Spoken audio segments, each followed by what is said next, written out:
we know during this time of year, sometimes you got to trim the bush a little bit. Sometimes you got to be careful with the short and curlies. Well, ladies and gentlemen, let me tell you about my friends at Manscaped, because you know they are the leaders in below the waistline grooming. Deke, you're aware of that, right? Yeah. You know they keep the grass low so the tree can show a little bit more. We with you on all that. And that's what we appreciate them. But that Lawnmower 4.0 in particular is the one that always stands out to me. You know, that one with the light on it. Turns on and off, because some of these got lights that they don't turn on and off. That's not acceptable. You got to have options. Daytime, nighttime, primetime game. You know what I'm saying? Daytime game. But that's what the Lawnmower 4.0 brings to the table, along with a plethora of other healthcare options. Man, you're talking the shampoo, the body wash. Did you want to talk about the body wash? You want to talk about that? Yeah. I've been using it ever since Manscaped sent over the care package. The body wash, the shampoo. Got me smelling good, feeling fresh. I personally, you coming here daily, I'm like, yo, Deke, you smell really nice, bro. Thanks. I wanted to hug you the other day. I just didn't want to make it awkward. But that's what you bring to the table, man. That's what Manscaped brings to the table, the body spray, too.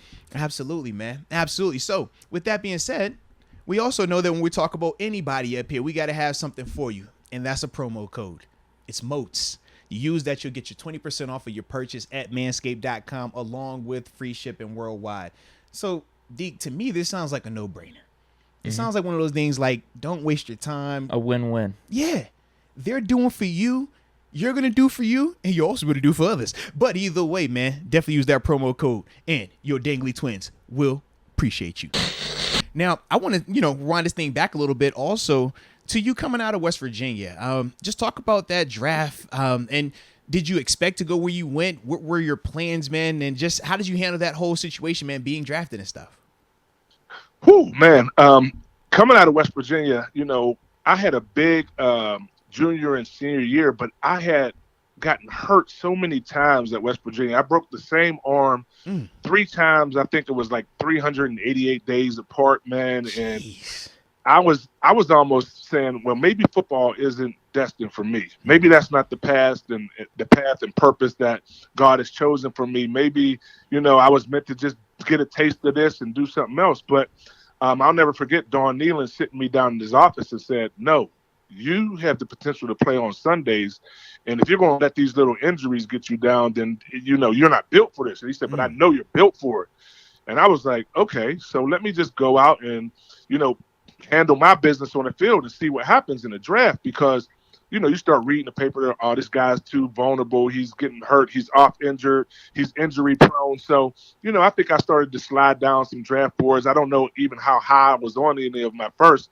And then, I ended up getting an agent. I was like, what's going to happen? He's like, listen, you never know what can happen.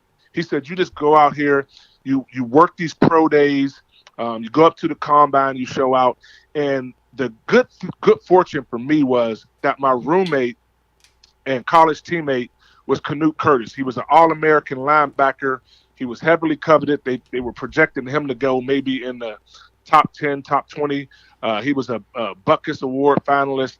So at all of his pro days, like every team almost showed up. I think like 28 teams would come with all their coaches and scouts to see him perform, and he ended up pulling his hamstring and couldn't work out. And all the scouts and stuff were coming. And I'm talking about, no lie, I was showing out on my pro days, man. Let's go. Really, it was his pro day, but I was showing out on his pro day, man. I'm talking about I'm running the fastest speeds that I ever ran, broad jumping over 11 feet, 41.5-inch verticals.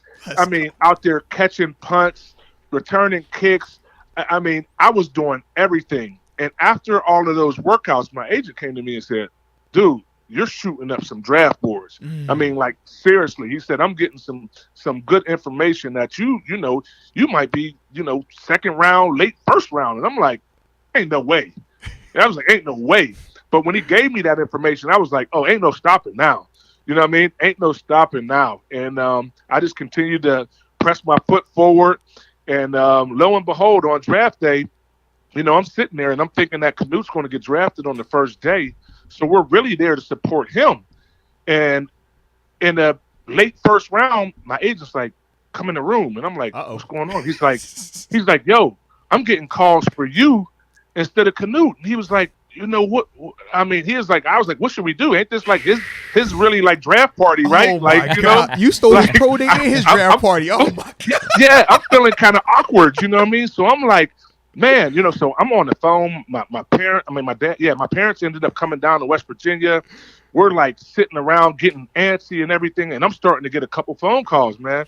And lo and behold, I get drafted in the second round with the 50th pick going to Jacksonville, and we're celebrating.